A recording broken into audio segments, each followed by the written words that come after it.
A gente vai continuar com o tema da segurança pública, porque os governadores dos estados do Sul e do Sudeste firmaram um pacto regional de segurança pública para enfrentar o crime organizado. Um gabinete integrado de inteligência para ser criado para compartilhar informações entre os policiais desses estados, tá? Os policiais farão cursos de forma conjunta para aumentar a integração entre eles e as forças de segurança e padronizar procedimentos e técnicas. O pacto propõe ainda uma série de mudanças para endurecer a legislação brasileira no enfrentamento ao crime organizado, além de compras compartilhadas de equipamentos. O governador de São Paulo, Tarcísio de Freitas, falou sobre essa iniciativa. Vamos acompanhar?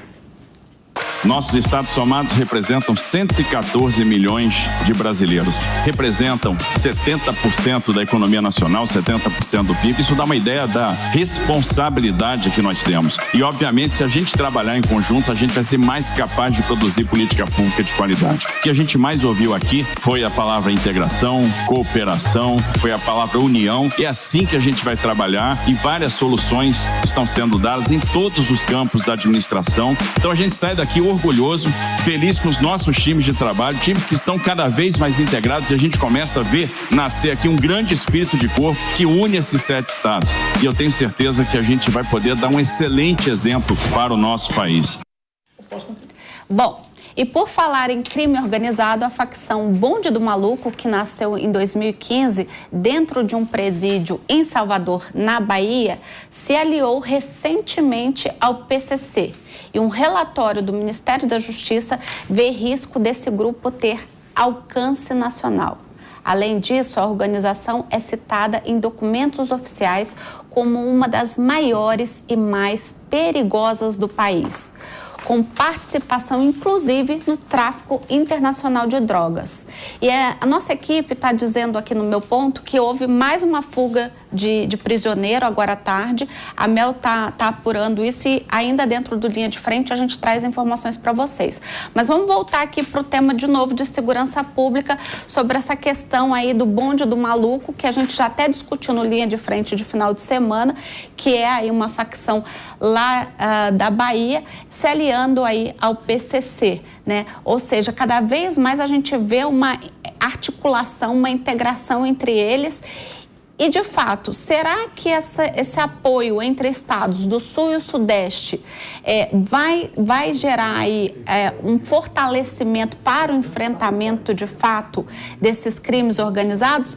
Ou eu bateria numa tecla? Eu acho que enquanto a gente não tem o Poder Federal coordenando essas atividades, é muito difícil só os estados. Eu acho ainda que é muito difícil. Mas queria ouvir vocês, porque hoje eu só estou aqui para mediar. Bom, vamos lá, Elaine.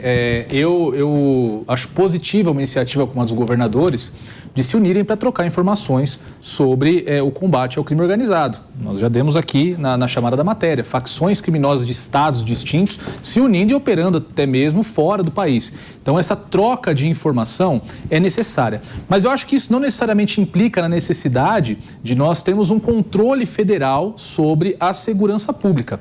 O Brasil é um país de dimensões continentais, então o crime organizado ele atua de forma muito distinta nas diferentes localidades do país.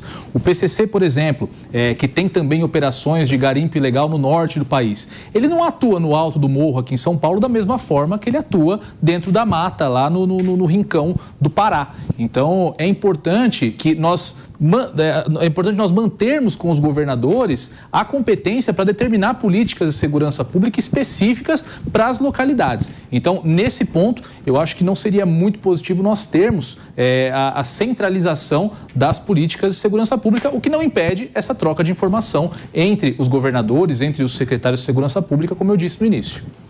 Essa troca de informação, ela já não existe hoje na prática? Porque ali eles falam, a troca de integração para uma troca maior de informação entre as polícias. Mas hoje essa troca já existe, não, doutor Emerson? Sim. Já existem de diversas formas, né? O Estado de São Paulo aí acaba sendo o pioneiro, um dos melhores em termos de inteligência no combate à criminalidade, mas assim, a ideia é muito boa, Elaine e caros ouvintes. O que me causa estranheza é como isso será colocado em prática, porque eu sempre vou divergir aqui de teoria e prática, apesar de caminharem de mãos dadas, porque, por qual razão? Como é que vai ter esse combate, né? Estou falando de combate. Quando a gente fala de combate, a gente já imagina ali o confronto e tudo mais. Recentemente tivemos a operação desencadeada na Baixada Santista e sofreram retaliações aí de críticas vindas de todos os lados, que é louvável e a gente respeita também. Mas quando você fala de crime organizado, você não fala de uma conversa como a nossa aqui, amigável, educada e tudo mais. Quando você fala de criminosos, você fala de armamento, de poderio, de confronto, né, de troca de tiros e morte.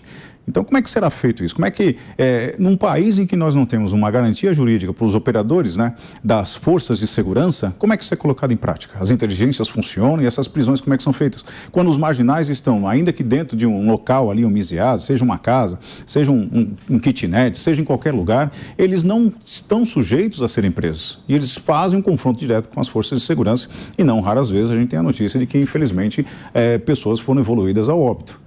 Então, como é que é feito isso? Essa parte de troca de informações já é feita. O próprio IRGD, o sistema prisional, né? Quando existe um mandado de prisão, alguém foragido, todos os estados já se comunicam. E aí, como você diz, nós estamos falando de um crime extremamente organizado, em que agora você fala, podemos dizer até um consórcio para o tráfico ou consórcio para a criminalidade. A extensão, né, está se ampliando, na verdade. O crime organizado do PCC, por exemplo, já está em todo o país. Inclusive fora do país, a gente viu aí, né? A gente já está falando de tráfico internacional. Para quem não sabe, Portugal já existe algumas pessoas identificadas como do crime organizado. Portugal. Na Europa. Então, veja só, é uma organização, sem dúvida alguma, que não dá para subestimar, porque existem pessoas ainda que voltadas para a criminalidade são inteligentes desse ponto de vista, sabem articular, sabem criar ocasiões, sabem fazer a comercialização. Né? O Porto de Santos, na Baixada Santista, o maior da América Latina, é o mais utilizado pelo tráfico. O maior escoamento de drogas do país está no Porto de Santos. Inclusive, a Baixada é considerada como QG do crime, já falei aqui outras vezes. Então, como é que você faz isso? Hoje, para ter uma ideia, eles se reinventam a cada dia. Hoje a droga, para quem não sabe, ela é soldada no casco do navio para que seja retirada lá no porto em que ela vai fazer a entrega dos contêineres, e lá outro mergulhador vai fazer a retirada. Então são coisas como essa que o legislativo, até o próprio judiciário, às vezes não tem esse conhecimento, ou talvez tenha também, seja difícil. Então a gente precisa primeiramente, eu acho que equacionar essa segurança jurídica. Nós precisamos ter uma segurança jurídica, porque o judiciário, não raras vezes, a gente também tem visto soltar marginais aí com penas, 2 penas aí em segunda instância, e não habeas corpus é solto. Criminosos de alto quilate dentro do mundo da marginalidade. Então, como disse, né, a gente falou aqui do outro assunto, é um caso a ser estudado, um caso para que deva ser debatido, mas de uma forma muito célere, muito rápida, né? Mas, em contrapartida, precisa um aprofundamento. A ideia é muito boa. O grande problema é os percalços que vão vir no caminho. Quais as medidas práticas e eficazes que serão colocadas em prática para que tenha eficiência? Então, entre essas e outras que a gente acaba fazendo esses comentários, né, e divergindo boa parte dessas ideias. Eu acabei de falar que houve mais uma fuga de presos. Ela aconteceu essa madrugada, às 3h40 da madrugada, lá em Campo Grande.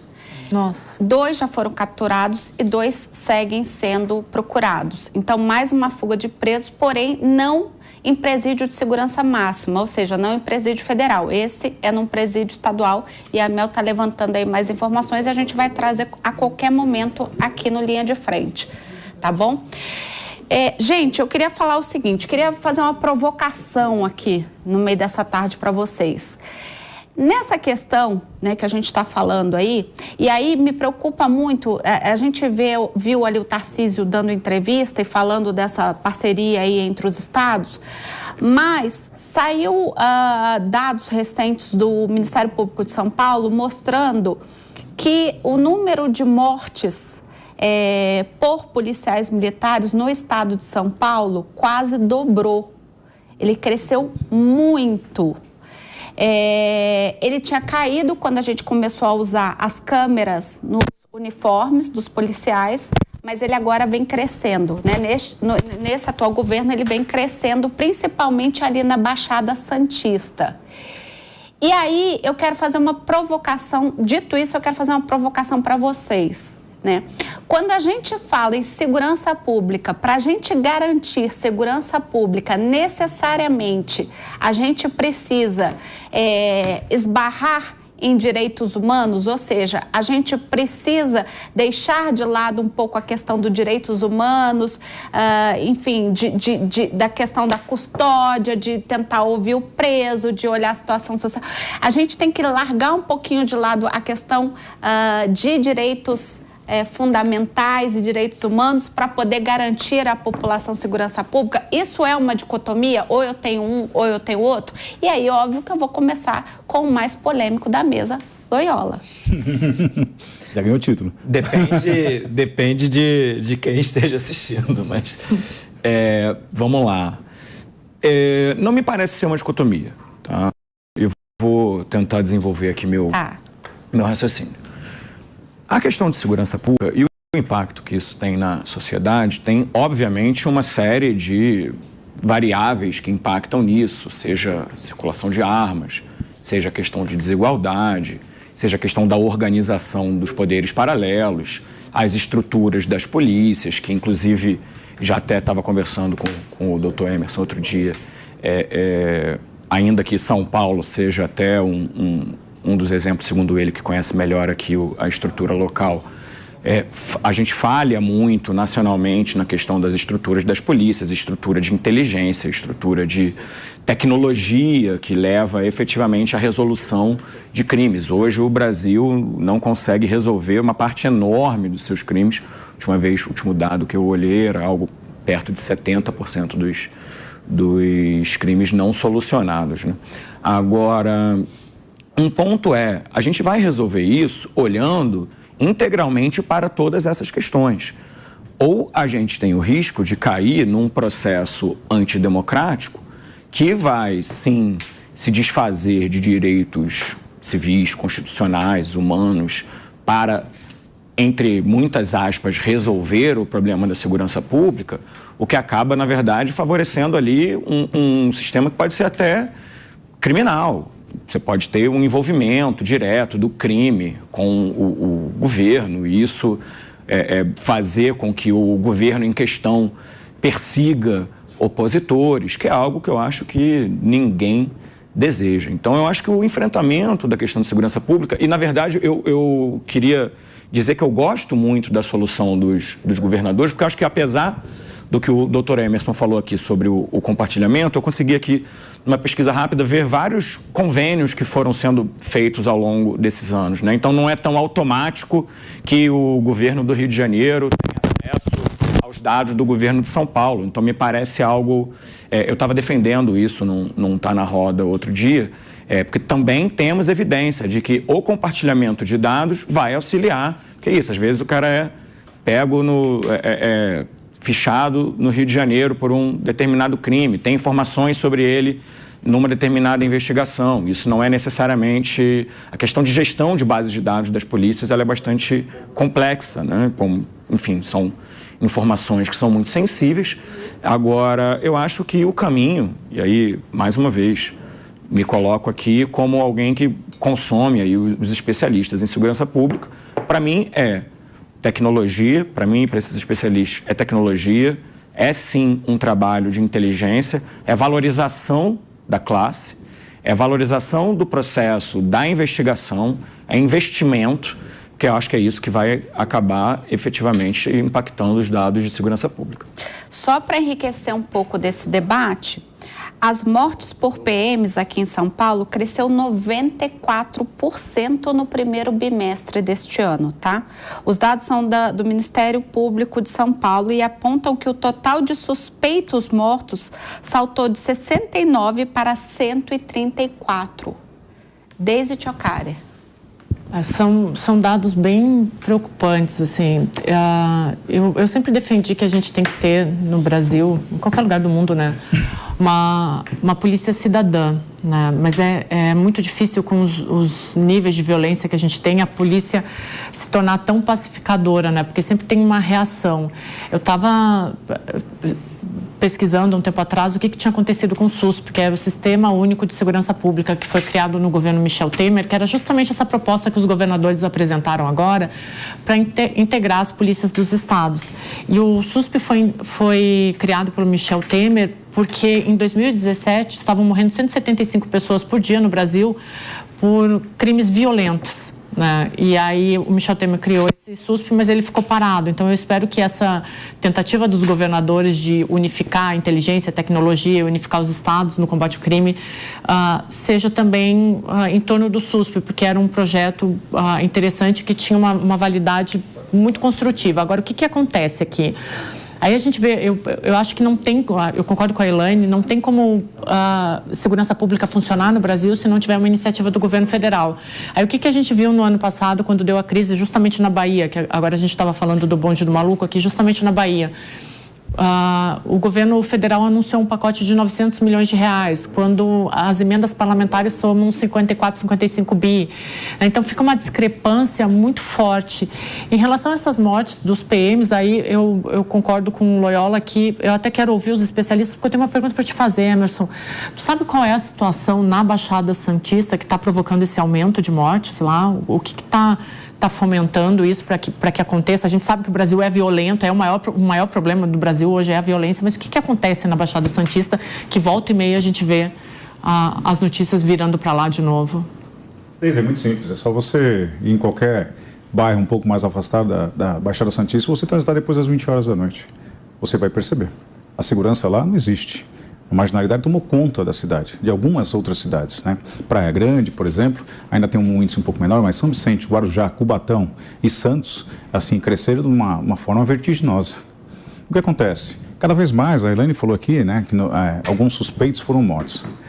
Em verdade, o nome que se dá a suspeitos é porque, não chegou a uma conclusão, mas suspeitos não andam com um fuzil R15, 762, 556, .50, e aí a morte é enunciada como suspeitos. Hoje o que acontece, muita gente também não fala, o aumento foi de 94% das mortes no enfrentamento com policiais militares.